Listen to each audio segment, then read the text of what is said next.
Couples who have broken up because of a third person that did not involve cheating. What happened?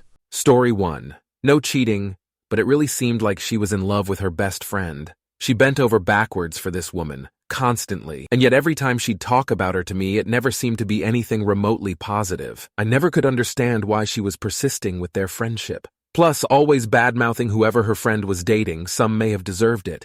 But it started to feel like a pattern, like she was jealous. I never asked or accused any of this. But 6 months in, it should have been sooner, it was finally crystal clear to me I wasn't going to get anywhere near the level of effort I was giving, or even half of the output she was putting into this girl. Called it off and really felt quite good to end it. Epilogue. About 4 or 5 months ago, 2 years after I ended things, and not a word to each other since, I walked into a banh mi shop to place an order.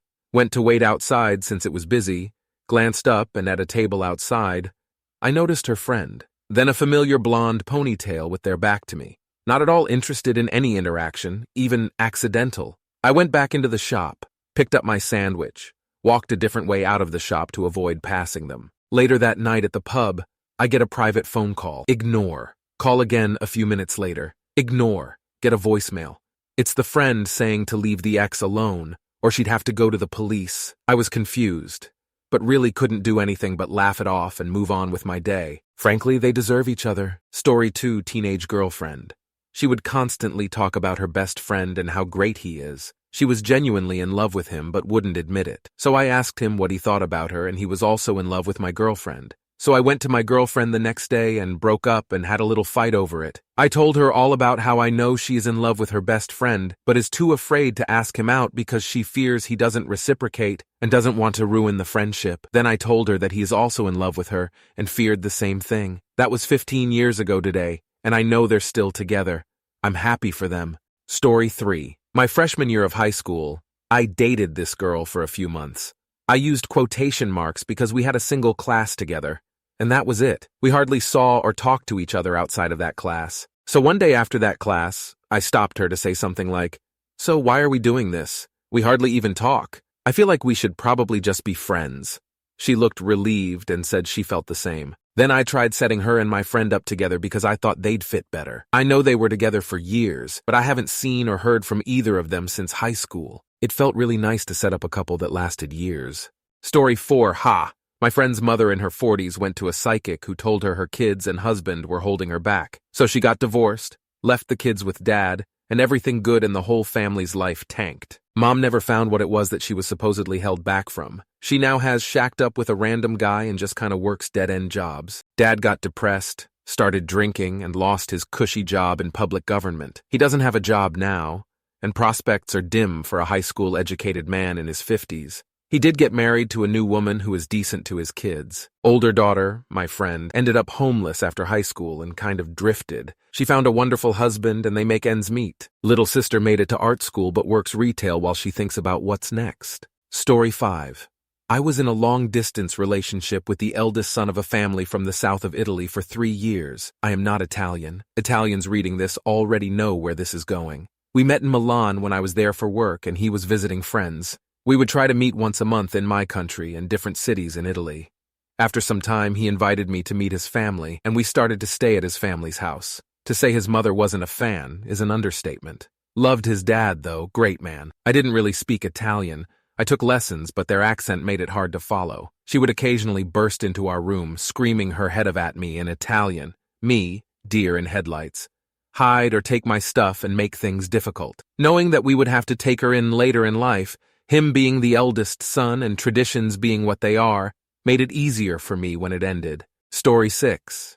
Had a friend who did everything with me. She would constantly go through boyfriends left and right, but I never thought anything of it. It wasn't until I got in a relationship that I realized I was her third person that was ruining all her relationships. She wanted to be with me and kept dating these guys in an attempt to make me jealous. These guys worshipped her, and she just wanted me. I didn't have a clue until she started getting jealous of my GF and trying to break us up. I finally cut her off, and she just blatantly accused me of raping her, despite the fact that I never had. It was her, if I can't have him, no one will moment. It took years to recover what was left of my reputation after that. I hate that I was the reason all those other guys got their hearts broken, though. Edit.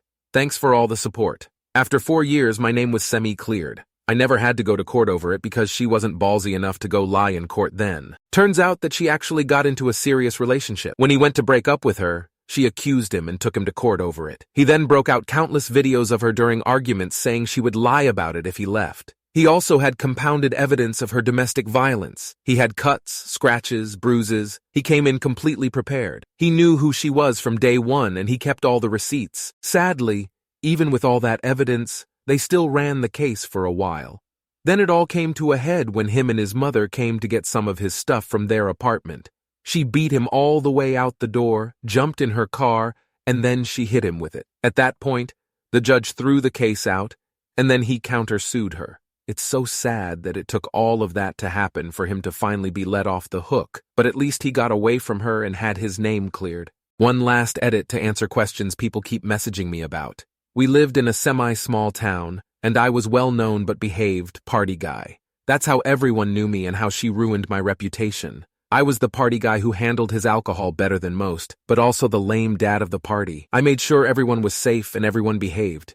If Ash got too drunk, I made sure she got a room and no guys tried to sneak in there with her. If someone got hurt, I always had my trauma kit with me and would get people back into party condition. If a fight was about to break out, I'd be the lame guy who broke it up and separated the two. She was one who got hurt. I was 20 and she was 18. She had cut her hand on a broken bottle. I disinfected it and bandaged it up for her. We got to talking and it turned out that we had a bunch in common. We instantly became friends. This was 3 years before the whole drama. She watched me meet girls at parties and stuff, but I never had a girlfriend. I guess the label of girlfriend is what took her over the edge. That was when she changed entirely, and the animosity between us began. No, we never hooked up. Story 7. He kept accusing me of sleeping with this one particular guy friend. He's never seen the friend or met anyone that knew him. In fact, this guy friend lived on the other coast. Kept accusing me of riding all over that dick, which is super fucking gross, honestly, because although that friend is conventionally attractive, we never saw each other like that. X's paranoia grew so much he was constantly stalking this guy friend and imagining crazy shit that he would accuse me of doing with him in bed. It felt like mental sexual assault because I never even considered kissing this person and vice versa. We are just college classmates. Eventually, he did not allow me to talk to anyone who ever knew this friend, which is everyone I went to college with. Escalated to him putting his hands on me because the more I denied it, the more of a liar he thought I was. Story 8. Every guy she has ever dated had cheated on her. Her grandfather cheated on her grandmother, and her father cheated on her mother, this one while we were together. As a result, she was incredibly insecure and made me cut out all of my female friends. I started to feel like I was walking on eggshells around any women, including cashiers at the supermarket, even when I was alone. She got mad about one of my neighbors being friendly to me a couple of times. Not like in a secret side conversation, I mean while my neighbors, a couple, and my ex and I were all in a group chat. Eventually, I couldn't take it anymore. We had a fight about it. I took a week away, talked to friends, family, and my therapist, and realized I had been developing secondary trauma from it all and ended it.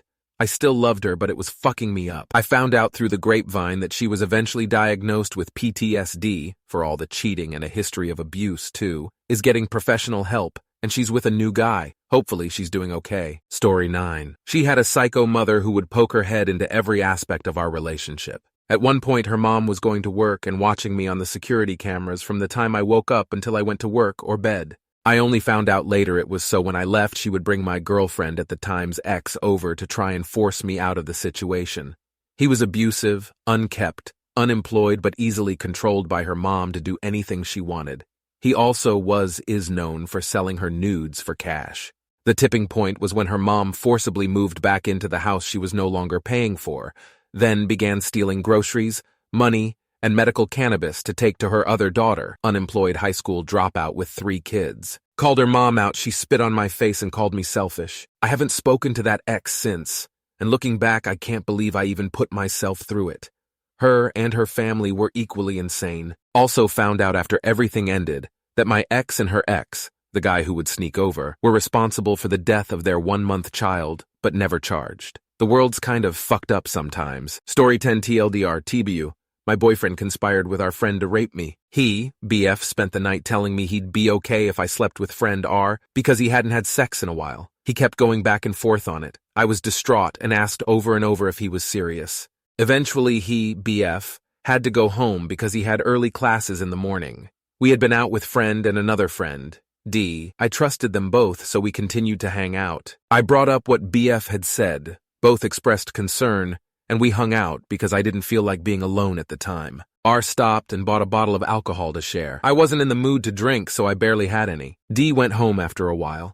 It was about 4 a.m. at that point. We'd been driving around, so R pulled into his neighborhood and parked at the playground to hang out and talk.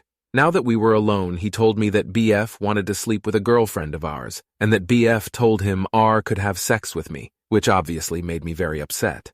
I was crying a lot. He kept trying to make me drink, but I refused.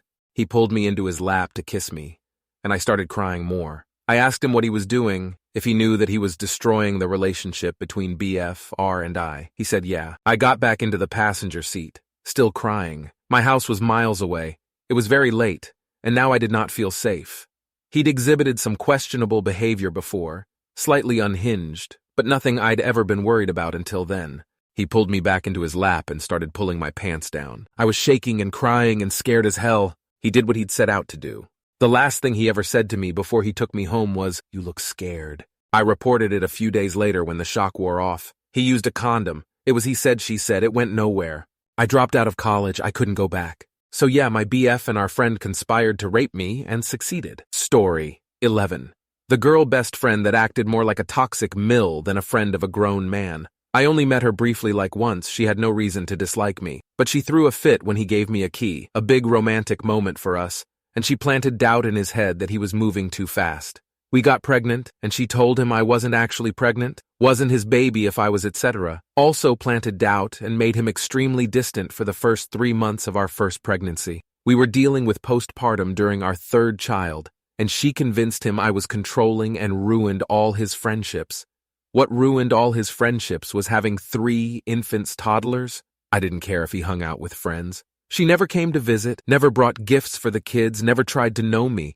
But she had weird, overly affectionate pet names for my kids because she loved anything that was part of him. Anyway, she eventually convinced him to leave me, and he says stuff like, "I can't just choose my loyalty between my friend of several decades and you." I have never urged him to choose, she did. Also, she never wanted to date him, never attempted anything. Very strange. Story 12. Not just a third person, but a whole friend group. They knew everything about me, even though I didn't share much about myself. We had an argument? They knew. I was out with friends? They knew. I was on my period? They knew. I had a bad day at work? They knew. Sex life or lack of? We had only dated a few weeks. They knew. They would start showing up at my usual hangouts to keep an eye on things, because they didn't like that my friend group was co-ed. I would be downtown and happen to run into them. I would be at work and see them walking by multiple times a day. I understand sharing things with your friends, but there's a line. When your friends are just as involved in the relationship as your SO, it causes issues fast. Take a clingy boyfriend, multiply that by 6, and it's terrifying. Story 13. Didn't involve any actual cheating. My boyfriend at the time had to go to another state to have surgery on his spine. I was supposed to come within a couple of months to join him once he was in recovery. In the meantime, I was making some money to help with the move. I called up a friend named Matt to hang out and see if he could help me pick up a little weed to help with my nausea. Total platonic friend. We had been friends for a couple years but didn't hang out often. He came by with his roommate, played some Magic: The Gathering with me and my brother, and he then took me to hang out with his other friends for about an hour. We watched some anime. There were a lot of us there. He and I were never alone, even in the car, smoked a little, and I bought a small bag from his friend. It was a nice night. He dropped me off relatively early and life was good. Until his mean, extremely jealous fiancée saw our text messages saying that he was coming to pick me up for the night. She was a known vindictive bitch who hated me for no discernible reason. Was always super nasty to me, but I hardly ever saw her, so I ignored it. Well, she went behind both of our backs and contacted my boyfriend, fresh out of surgery, to tell him that I was sleeping with her fiancé. My boyfriend called me, yelled at me, told me he didn't believe me after the girl exposed the truth, and ghosted me. I immediately sent her a FB message that essentially said, "I don't even know you. Why would you tell my boyfriend that I'm sleeping with Matt when I wasn't even alone with him? She responded with, "Oh, I didn't even ask, Matt. Glad you didn't do anything." Then I asked her to call my boyfriend back and tell him the truth, but she ignored me and sent me a smiley face before blocking me. I told Matt, and he apologized profusely. He was kind of a doormat to her. Sadly, she got to keep her fiancé, who was way too good for her. Matt was a good dude, and they got married, while I lost a long-term boyfriend that I was very much in love with at the time, due to no fault of my own. It worked out in the end since I love my current husband with all my heart, but I'm still mad at that nasty bitch for doing that to me. She just wanted to hurt me, and I still have no idea why. I think she was one of those girls who thought that all skinny girls deserved to be punished because she was obese. Like a female with an incel mentality. I say that because the very first thing she ever said to me the day I met her was, "Shut up, skinny bitch. Skinny bitches don't know shit." Also, fun fact, I was only skinny after having lost a large sum of weight, and I had actually been overweight my whole life up until then. Fuck you, kitty, you rancid cunt. Even if you weren't morbidly obese, you'd still be rotten on the inside. I hope Matt does better someday, 'cause he very easily could.